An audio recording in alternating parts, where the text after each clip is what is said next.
She had $20 in her pocket, a penny for luck, and dreams of starting over in a city she'd never seen.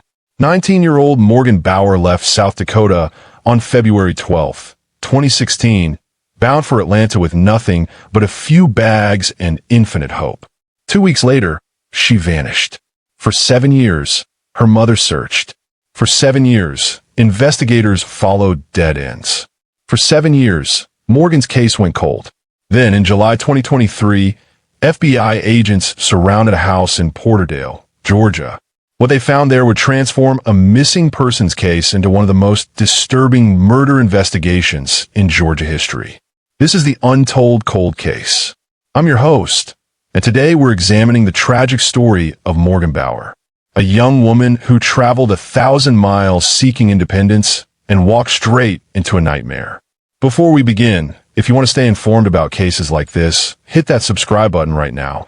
Smash the like to help this reach more people who might have information, and turn on notifications. Your support helps us continue investigating cases that demand justice. Let's start with who Morgan Bauer was before she became a headline. Morgan Bauer was 19 years old, confident, fearless, ready for change.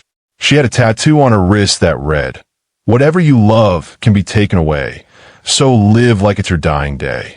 Those words weren't just ink on skin. They were her philosophy, her approach to life.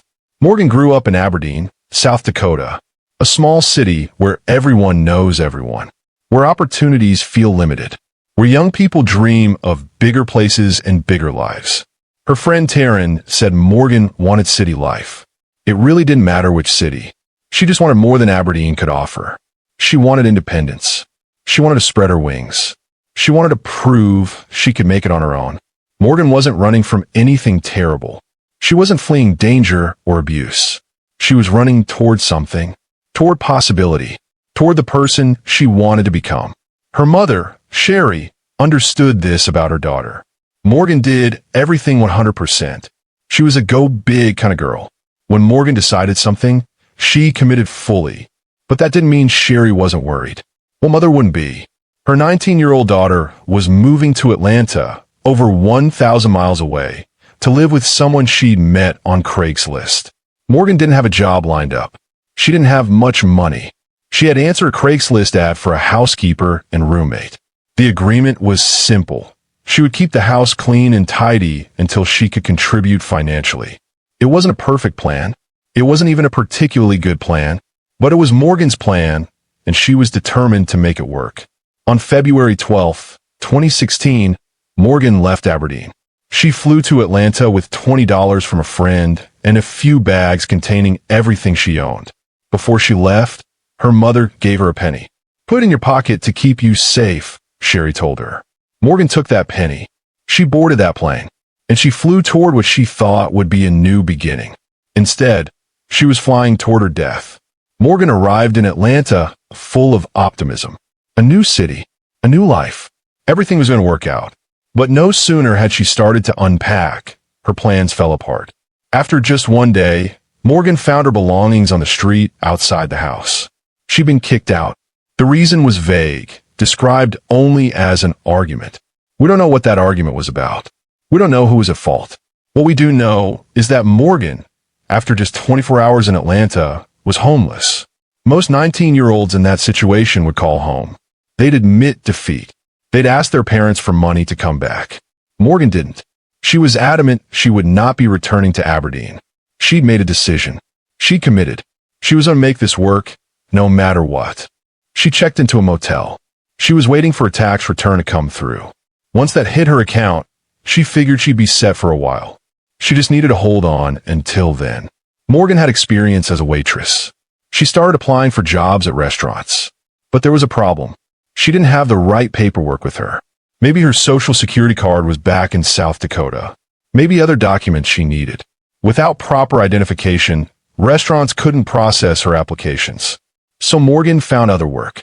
She started dancing at a club called Topper's Gainesville in Hall County, Georgia, about 50 miles north of Atlanta.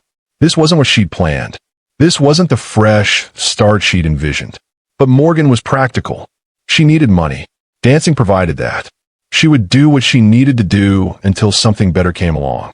Her mother, Sherry, would later say she wanted to be her own person, move to a big city, and spread her wings. For her to go completely silent on all counts is not her. Because that's exactly what happened. Morgan went silent. February 25th, 2016 was the last day anyone heard from Morgan Bauer. She finished a shift at Topper's Gainesville Club. After work, she left with two people. A fellow dancer named Caitlin Goel and Caitlin's boyfriend, Jonathan Warren. This detail would become crucial. These were the last two people known to have seen Morgan alive. Morgan's social media suddenly went dark. Her Snapchats went unanswered. Her best friend, who spoke to her just about every day, heard nothing. Her phone had either died or been turned off. All communication ceased. Days passed, then weeks. Morgan's mother, Sherry, became frantic. This wasn't like her daughter. Morgan was independent, yes. She was busy trying to establish herself, yes. But to be completely silent? That wasn't Morgan. Sherry traveled to Atlanta. She checked into a cheap motel and began her own search. She contacted police. She organized searches. She created social media groups. Atlanta police initially said foul play was not suspected. Morgan was an adult. She had the right to disappear if she wanted. Maybe she just moved on. Maybe she didn't want to be found. But Sherry knew better. A mother knows. Something was clearly wrong. Had Morgan run into someone dangerous at one of the clubs? Had something happened at one of the motels? There was so much to investigate and so few leads. Thousands of people began sharing Morgan's case on social media. A Facebook group called Missing Morgan grew to over 13,000 members. The case was gaining attention. But attention doesn't solve cases. Evidence does. And there was no evidence of what happened to Morgan Bauer. Private investigator T.J. Ward took on Morgan's case. Ward was well known for his work on the Natalie Holloway case in Aruba. He brought experience and resources that a family from South Dakota couldn't access on their own. Ward spoke to media about the case. There's a lot of Facebook activity, whether it's her or friends that know where she is. There's things that's changed as late as last night on her Facebook, and we're looking into that right now. But the Facebook activity he was referring to wasn't on Morgan's personal page. That page hadn't been updated since she disappeared. The activity was on public pages where thousands of people were posting comments and alleged sightings. This is both the blessing and curse of social media in missing persons cases. It keeps attention on the case. It generates tips. But it also generates noise. False sightings. Rumors. Misinformation. Ward had to check every lead, no matter how unlikely. Because you never know which one will be legitimate. The last confirmed date anyone had seen or heard from Morgan was February 25th. But investigators soon discovered something crucial about her phone data. Morgan's phone had last pinged in Porterdale, Georgia, almost 80 miles away from Topper's Gainesville Club. Why would she be there? What connection did Morgan have to Porterdale? Investigators focused on the last people known to be with her. Caitlin Goel, the fellow dancer, and Jonathan Warren, her boyfriend. Their story was simple. They'd left Topper's Gainesville Club together with Morgan. They'd driven her to a Citgo gas station in Covington. They'd dropped her off there. They'd watched her get into a green Mitsubishi Eclipse with an unknown male. That was the last they'd seen her, they said. But that story had problems. Significant problems that would take 7 years to fully unravel. The person Morgan had initially moved in with, the Craigslist contact, was of course interviewed. The FBI never named him as a suspect. That lead went nowhere. Months passed with no breaks. The leads were few and far between. Tips that seemed promising led nowhere. Before long, it was a year, then 2 years. Morgan Bauer was becoming a cold case. If you're finding this investigation compelling, please take a moment to like this episode, subscribe to the Untold Cold Case, and leave a comment. Your engagement helps us bring attention to cases that desperately need it. Every subscription matters. Sherry Keenan, Morgan's mother, refused to give up. She couldn't. 3.5 years after Morgan disappeared, Sherry was still handing out flyers at community events in downtown Atlanta. "This is my daughter Morgan," she would tell anyone who would listen. She's been missing in Atlanta for 3.5 years.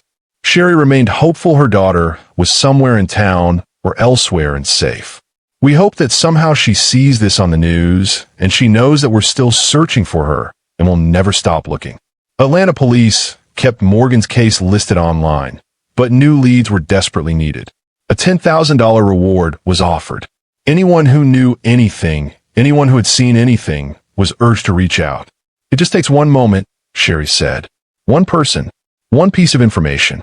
That's all it would take to break the case open. But that moment didn't come. Not for 7 years. Morgan's case was cold. Still active, but cold. Investigators had done everything they could with available evidence. Without new information, there was nowhere else to go. And then, in 2023, something changed. For 7 years, everyone believed Morgan had disappeared on February 25, 2016. That was the last day anyone had heard from her. That was the day she'd left Hopper's Gainesville club with Caitlin and Jonathan. But investigators discovered something that changed the entire timeline. On February 26th, the day after she was supposedly last seen, Morgan posted a video to Instagram. The video was taken at Yellow River Park in Porterdale. This video had somehow been missed for 7 years. Or perhaps it hadn't been accessible. Or perhaps investigators simply hadn't known about it. But in 2023, they found it. And when they analyzed it carefully, they saw something chilling. A man was following behind Morgan in the video. His identity wasn't certain from the footage. But combined with where her phone had last pinged, this discovery pointed investigators back to two people they'd already interviewed, Jonathan Warren and Caitlin Goel. Let's examine what they claimed. They said they left Hopper's Gainesville club with Morgan. They drove her 77 miles to Covington. They dropped her at a Citgo gas station. They watched her get into a green Mitsubishi Eclipse with an unknown male. That was their story. But here was the problem. Morgan's phone had last pinged in Porterdale, Georgia, only 3 miles from Covington. And Porterdale was right where Jonathan used to live. Morgan had posted that Instagram video from Yellow River Park in Porterdale on February 26th, less than a mile from Jonathan's house. This directly contradicted their story about dropping her at a Citgo in Covington and never seeing her again. Investigators now believed it was possible they'd left the club together, driven to Porterdale, and ended up at Jonathan's house. Jonathan was long gone by 2023. He'd moved to Los Angeles.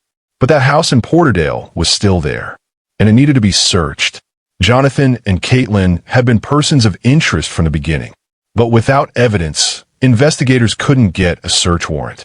Now, with the phone data and the Instagram video, they could.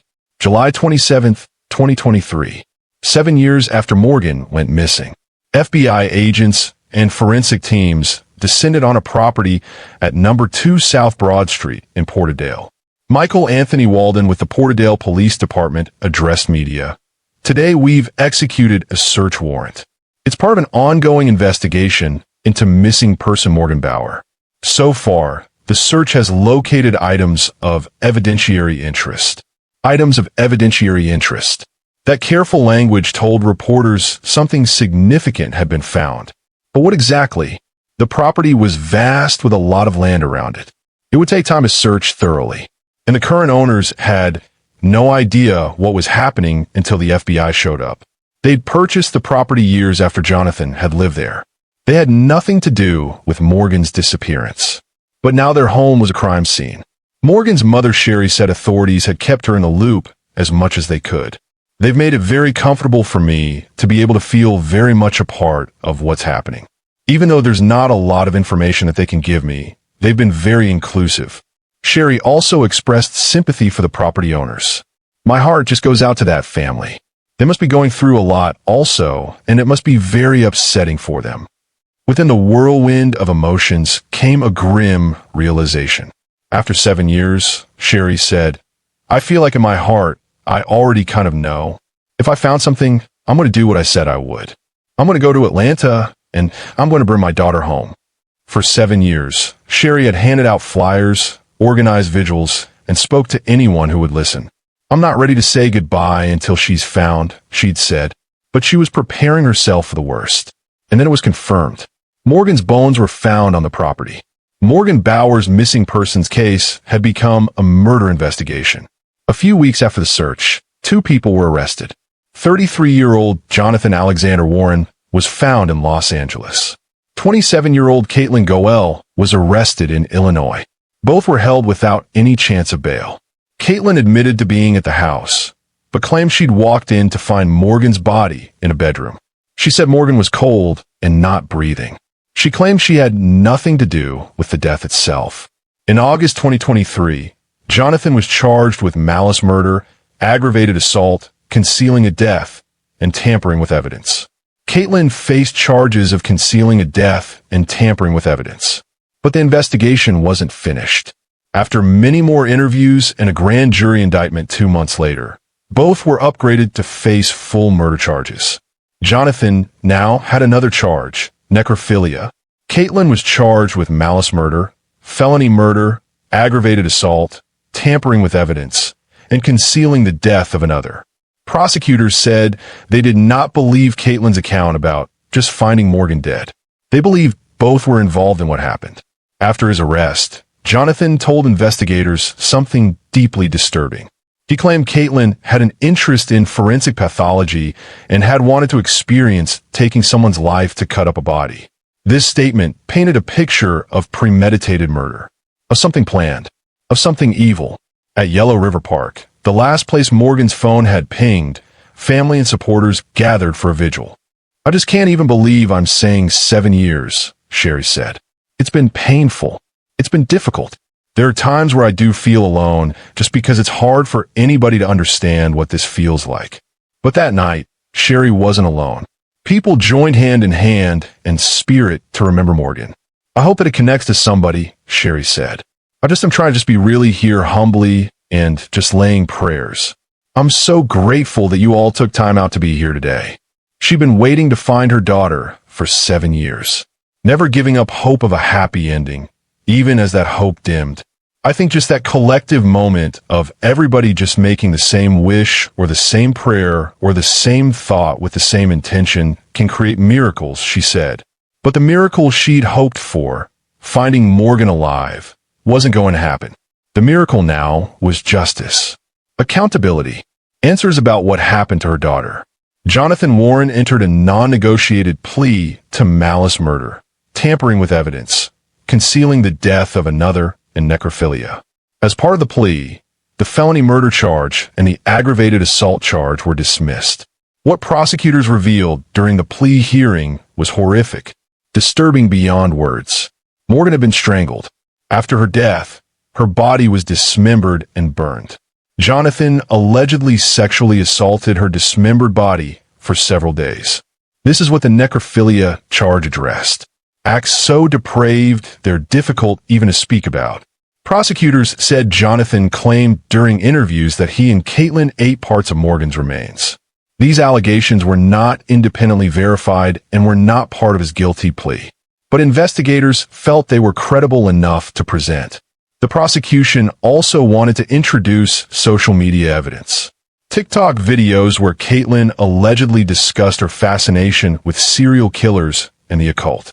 Another graphic video of Caitlin allegedly holding what appeared to be a severed head. The actual contents of this video have never been publicly shown or shared, but sources claim it exists. The state wanted to introduce social media posts, writings, and notes from Caitlin. Testimony from Jonathan about Caitlin's alleged occult practices and interest in death-related topics. Jonathan was expected to testify about conversations and behaviors he witnessed that demonstrated Caitlin's fascination with violence and death. The judge did not immediately rule on whether this evidence would be allowed at trial. That decision remains pending.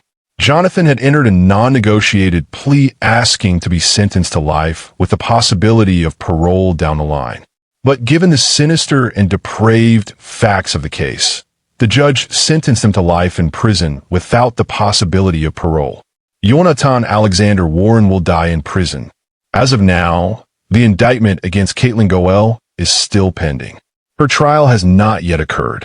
Jonathan is apparently now cooperating with prosecutors to testify against her. He claims she was the one obsessed with killing and dismembering someone, that this was her idea, her fantasy, her plan. Whether we will know the full details remains to be seen. Trials have a way of revealing information that investigations keep hidden. but they also have a way of raising more questions than they answer. What exactly happened in that house in Porterdale? Was this planned from the beginning? Did Jonathan and Caitlin specifically target Morgan? Or was this opportunistic? A terrible impulse acted upon when opportunity presented itself? Did they lure her there? Did she go willingly, thinking she was safe with people she knew from the club? How long did she suffer? Did she know what was going to happen? Did she fight back? These questions may never be fully answered. Even with Jonathan's testimony, even with all the evidence, some details die with the victim. What we know for certain is that Morgan Bauer, 19 years old, traveled to Atlanta seeking independence and a fresh start. Instead, she encountered two people who saw her not as a human being, but as an object for their twisted fantasies. Let's walk through what we now understand happened. February 12, 2016. Morgan arrives in Atlanta with $20 and dreams of a new life. February 13th. She's kicked out her Craigslist housing after an argument. Mid-February, Morgan starts dancing at Topper's Gainesville club to earn money. February 25th. Morgan finishes a shift at the club. She leaves with Caitlin Goel and Jonathan Warren. This is the last time anyone else sees her alive. February 26th. Morgan posts an Instagram video from Yellow River Park in Porterdale. This video, overlooked for 7 years, shows a man following behind her. Morgan is at or near Jonathan Warren's house. Sometime between February 26th and early March, Morgan is murdered, strangled. Her body is dismembered and burned. Evidence is concealed. Her remains are hidden on the property. The next 7 years, Morgan's mother searches desperately. Police investigate, but have no breaks. The case goes cold. Jonathan moves to Los Angeles. Caitlin moves to Illinois. Life goes on for everyone except Morgan and her family. July 27th, 2023. FBI searches the Porterdale property. Morgan's bones are found. August 2023. Jonathan and Caitlin are arrested and charged. The timeline reveals something chilling. For 7 years, while Sherry Keenan was handing out flyers and begging for information, while investigators were following false leads, while the public was speculating about what happened, Jonathan and Caitlin knew exactly where Morgan was. They went on with their lives. They moved to different states. They presumably formed new relationships, had jobs, lived normally. All while Morgan's bones lay hidden on that property. All while her mother suffered. All while Morgan's story remained unfinished. Before we continue, I want to ask you to do something. If this case has affected you, if you believe Morgan's story deserves to be heard, please hit that subscribe button right now. Like this episode. Share it. Comment respectfully. Every bit of engagement helps us continue bringing attention to cases that need justice. At one of the many vigils held for Morgan, her mother Sherry spoke words that capture the heartbreak of losing a child. In the glow of these candles, I see reflections of the light that my daughter brought into our lives. She was a glowing beacon of joy, laughter, and unconditional love. Tonight, as we hold these candles, let them represent the warmth of her spirit that continues to shine brightly in our hearts. My daughter's light may no longer be a visible flame, but that light lives on in the hearts of those who loved her. Tonight, let us honor Morgan's memory by committing to live our lives with the same kindness, compassion, and fun she shared so freely. Morgan's stepmother Leah said something equally devastating. Morgan has now been missing in her life for longer than she was physically in it. Think about that. Morgan lived for 19 years. She's now been gone for over 7 years. Soon, she will have been dead longer than she was alive. Leah continued, "Everything that was taken from Morgan was taken from us. We didn't get the opportunity to see her do anything that kids do when they grow up. Her brothers will never have known an adult relationship with her. The horrific things that were confessed to and turned up in the investigation are all we have left, and are things that no parent should ever have to hear. This is the reality for families of murder victims. Not only do they lose their loved one, but they're forced to know details of how they died. Details that will haunt them forever. Details that no parent should ever have to imagine about their child. The Morgan Bauer case reveals several disturbing realities about missing persons investigations and the vulnerabilities young people face. First, the dangers of moving to unfamiliar places with minimal resources. Morgan arrived in Atlanta with $20. When her initial housing fell through, she was essentially homeless. That vulnerability made her a target. She took work at a strip club, not because she wanted to, but because she needed money and couldn't get other employment. That environment brought her into contact with people she might never have met otherwise. This isn't victim blaming. Morgan had every right to make the choices she made. She had every right to seek a better life. She had every right to work wherever she could to support herself. But predators look for vulnerable people. People without support systems nearby. People who won't immediately be missed. People whose disappearance might be explained away as she just moved on or she didn't want to be found. Morgan was vulnerable, and Jonathan and Caitlin apparently recognized that and exploited it. Second, the case reveals how long investigations can take even when police are working hard. It took 7 years to find Morgan's body. Not because investigators weren't trying, but because without evidence, there was nowhere to look. The breakthrough came from re-examining phone data and finding an Instagram video that had been overlooked. Sometimes cases are solved not through new evidence, but through looking at old evidence with fresh eyes. Third, the case reveals the horror that can hide behind normal-seeming people. Caitlin was a dancer at the same club as Morgan. Jonathan was just her boyfriend. They probably seemed like regular people to everyone who knew them casually. But according to prosecutors, they harbored desires to kill, dismember, and desecrate a human body. They turned those desires into action, and then they lived with what they'd done for 7 years. The capacity for evil can hide behind ordinary faces. That's perhaps the most frightening reality of all. Even with arrests and a guilty plea, questions remain. Was Morgan specifically targeted, or was this opportunistic? Did Jonathan and Caitlin plan to kill someone and Morgan happened to be available? Or did they specifically choose Morgan for some reason? What happened in those hours between when Morgan left the club and when she died? Did she believe she was going somewhere safe? Did she trust Caitlin because they worked together? At what point did she realize she was in danger? Did she try to escape? Did she fight? How much of Jonathan's testimony about Caitlin being the driving force is true? And how much is him trying to minimize his own culpability? If Caitlin really did have this fascination with killing and dismemberment, how did it develop? Are there warning signs that were missed? Were there previous victims? These questions may be partially answered at Caitlin's trial, or they may remain forever unanswered. What we know is enough to understand that something monstrous happened in Porterdale 7 years ago. A young woman with her whole life ahead of her was murdered in ways too horrific to fully describe. Her body was desecrated. Her remains were hidden, and 2 people went on with their lives as if nothing had happened. Morgan Bauer will be 19 years old forever. Her hopes, dreams, and plans ended in that house in Porterdale. She wanted independence. She wanted to prove she could make it on her own. She wanted adventure and possibility and all the things young people want when they're starting out in life. Instead, she got betrayal, violence, and death. Her mother Sherry will never stop grieving. Parents aren't supposed to outlive their children. They're especially not supposed to learn their children were murdered and dismembered. But Sherry has channeled her grief into ensuring Morgan isn't forgotten, into fighting for justice, into keeping Morgan's story alive so that maybe, somehow, it prevents someone else from suffering the same fate. Morgan's case should remind us to check on people we care about, to take missing persons reports seriously even when the missing person is an adult who had the right to disappear, to recognize that vulnerable young people need support and protection, not judgment.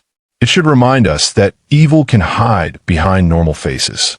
The people we work with, people we think we know, can harbor darkness we never imagined.